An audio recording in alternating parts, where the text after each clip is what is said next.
Hello, welcome to the St. Bon's Buzz. I'm Celeste. And I am Leslie. We are sixth graders at the St. Bon's.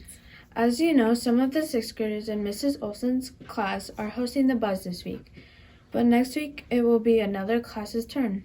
Let's find out who will be the next class to host the Buzz.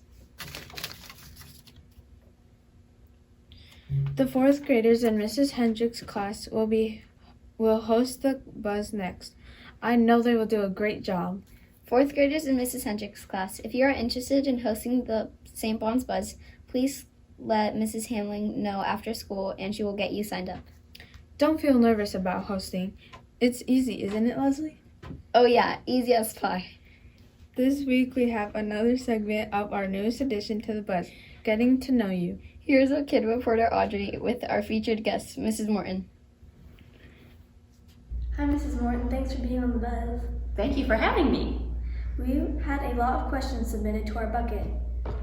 Can you tell us about your family, like how many kids you have and what they do? I have two children. I have Tyler, and he is married to his wife, Elisa, and they do a lot of work with computers.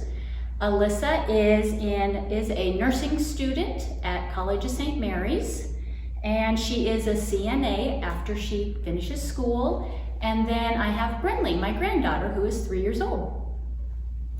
The fourth graders in Mrs. Hendricks' class wondered why you decided to become a teacher and how long you have been teaching. Well, I went to St. Bon's here, and so I had lots of good role models, lots of good teachers that I can remember, and I always thought that's what I want to do.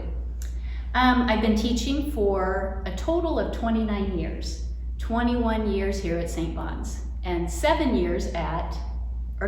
years at St. Francis up in Humphrey. There were a lot of questions about your pets. Do you have any pets? I do. I had a dog named Cheeto, a white Maltese, and now we have Dexter, who is a Maltipoo. A couple of our Buzz fans were wondering if you have a favorite student, but we know that teachers never have favorites.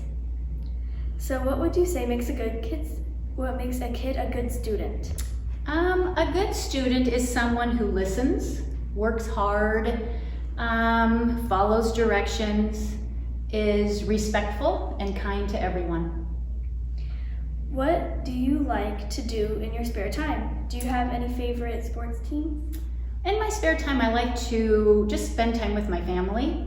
I like to travel, go out to the lake and just sit around and visit, and I like to bake. My favorite team, I would have to say the Huskers.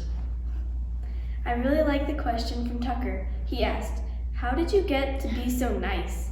Can you tell us how you keep such a positive attitude? I think it's the role models that I had here at school when I was young, and just watching my mom and dad be positive and being kind and nice to everyone. Thank you for joining us, Mrs. Morton, and now it is time to see who will be our next lucky staff member.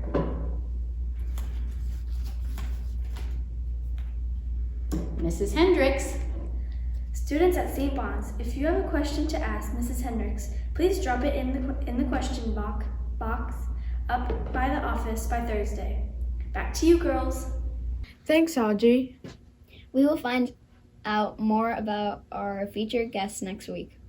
This Friday, the sixth graders will be reenacting the Stations of the Cross at 7 p.m. We are working really hard, so please come out to support us. Okay, let's check out what is for lunch tomorrow. Lunch on Wednesday will be goulash, green beans, breadstick, and fruit. Remember, you can eat the school lunch or bring your lunch from home.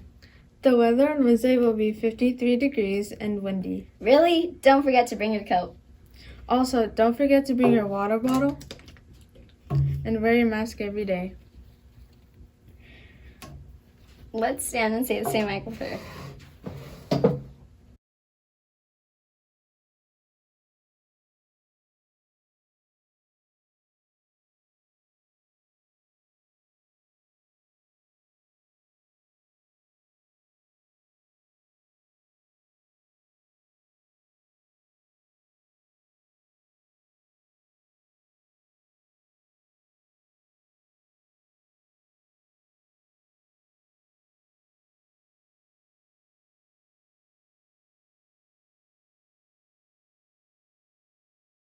Well, that's all we have time for today.